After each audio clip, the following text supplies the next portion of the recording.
लइका वाला लाल चाट रहल। अहो भूजा वाला साली छिनार रहो का? रे चुप रहना, तोनी से के मार के भगा दे। क्या हो सचिंदर भाई, सारा लड़ चपाट लइका के एहिजे बैठैले बारो।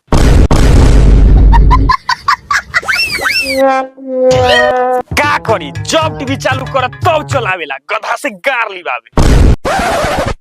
रे बोलवा के बेटा, जो एक गिलास पानी लेके आओ, सतुआ खाई तो प्यास लागल बा।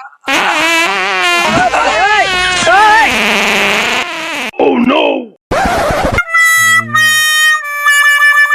बाग हम ना जान छननगी कहू बनरा के बेटा के। हां रे हम हाथी बन रहा, तोर बाप बन ना हो। हमरा तू ऐसे कैसे कह देले?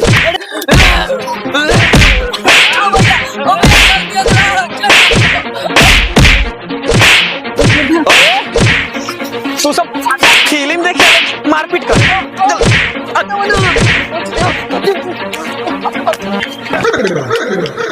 दोबारा ना ये तू सब।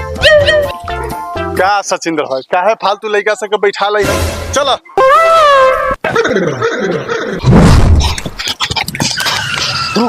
इहे भोसरी वाला सबके चक्कर में सचिंद्रा मार के भगैलक।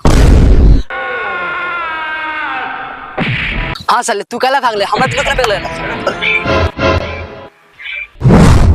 बोलले बढ़ चढ़ के तो मारबो ऐसा झापड़ नहीं पापड़ हक दे। अरे अभी तक तू सब हल्ला करते बारे, जइबे कि लाठी लेके आई? चल चल चल चल। ए रुक मत देख, वहां भूजा रखल बा। चल चल। ए रुक पहले देख कि भूजा वाला का करता।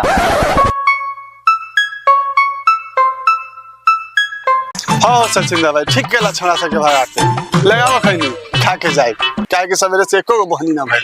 अच्छा ठीक बा, रुका बना दे तानी। हमरो भैंसिया के सोना देवे के।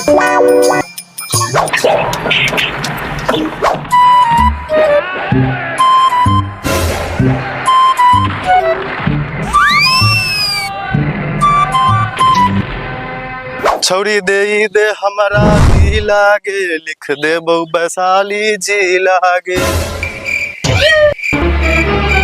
Oh no.